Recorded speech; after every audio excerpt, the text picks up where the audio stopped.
we find ourselves in a peculiar situation where the AI strikes again, and this time it upset the widow of Total Biscuit.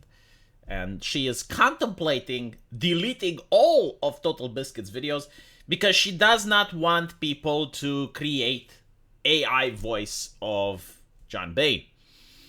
And I was thinking about this, and on one hand, I completely understand where she is coming from. If you love a person, grief manifests in different ways, and maybe she just doesn't want to hear the voice again of the person she has lost, especially when it's not going to be his actual voice and it's going to be the words that some pervert types on a keyboard. But on the other hand, now that she said this, it is the internet. And if up until now people weren't interested in making that, because she has said it and it's now in Kotaku, the chances are there are more people interested in doing it. Now, if she actually was to delete every single video, it would not stop people from still making the voice, because Total Biscuit was a very famous person. And his voice can be found in other places on the internet, not just on his channel. And I'm pretty sure that even if she was to go around and DMCA people's videos with Total Biscuit, there would still be people that saved it locally. So, unfortunately, like, she's not going to be able to fight against this. Now, my solution to her would be to just mute and block people. That is the only way. It's very difficult in 2023 to click on a video that you do not want. I mean, it's obviously not impossible, but it is what it is. I do want to point out that I like this lady. I mean, I do not know her personally, but after Total Biscuit passed away, she decided to enable the comment sections. Because up until then, Total Biscuit did not want the comments. He didn't like reading about the negativity in them. So he disabled them. But after his passing, despite the fact that there were still people that really didn't like John Bain, and overwhelmingly the amount of people who didn't were social justice activists at the time, I mean, I found this to be very interesting. Because despite the fact that Total Biscuit was a very forward-thinking person, a individual on the right side of history, you would say. He was supporting trans rights even before it was cool. I remember he actually got into the controversy where the person said the word trap, and he was very upset about it. So, you know, despite him being a progressive man, he was still attacked by social justice activists who were literally cheering after he passed away, and they were sending very disturbing messages to his widow. I mean, that was, I guess, like, before it was cool to harass VTubers, these people were harassing widows. But my point is that despite all of this, she actually enabled the comment section on all of his videos. So I do have respect for the lady, you know, and I do not want, like, I understand where she is coming from, that she doesn't want this level of grief. However, she needs to realize that it's the internet, okay? Now, I know that in a perfect society, the entire world, right, so the 99.9% of the population would change in order to fit the needs of the individual, right? So in a normal, healthy society, it's the socket wall would come to the plug, right? But unfortunately, sometimes, in certain situations, we must do the efforts for ourselves to change in order to fit society. So you do realize that there is no way you can prevent individuals on the internet from trolling. Like, there really isn't. And what you need to do is to take the necessary precautions in order to make sure that the chances of you seeing a video where Total Biscuit's voice is there is as small as possible, right? So that is my advice.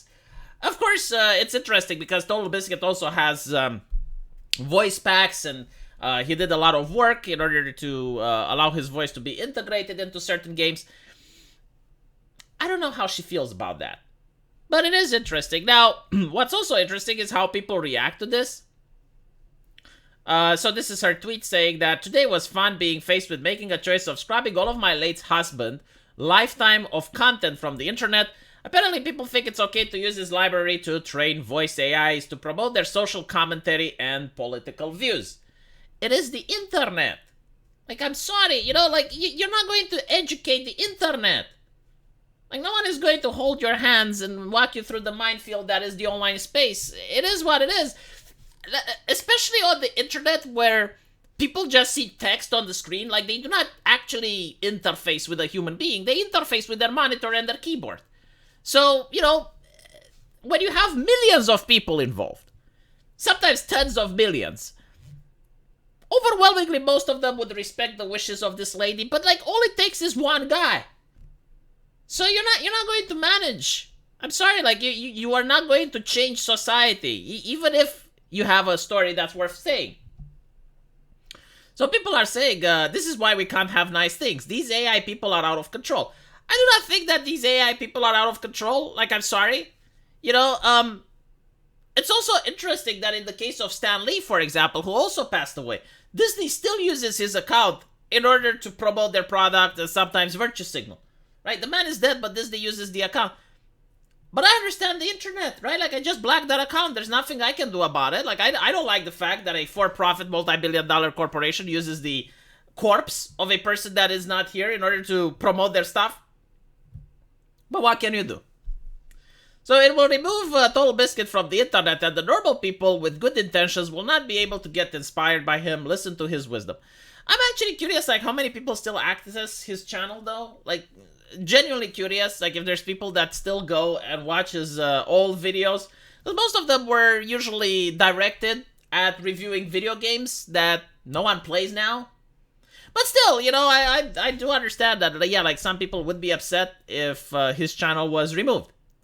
I don't think deleting the whole library would change anything. His voice is out there and he is a legendary person. I agree with this user. Although US Copyright Office recently ruled that procedurally generated images are not granted copyright protection, this hasn't stopped AI voice websites from copying and selling famous voice actors without consent. Yeah, but in this particular situation, like, you're talking about the voice of a person that's no longer with us. I don't think anyone has intellectual property rights on that. I mean, correct me if I'm wrong. Maybe, the wife could say that she has the intellectual property of his videos. I guess, like, that depends whether or not he left a contract before he passed away. But even then, people could say, well, I didn't use those videos in order to generate the AI.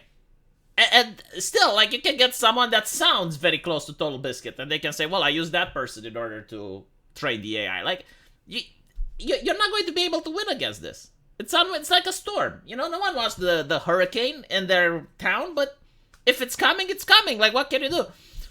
As AI voice technology becomes increasingly sophisticated, the way in which people attempt to use it becomes more varied.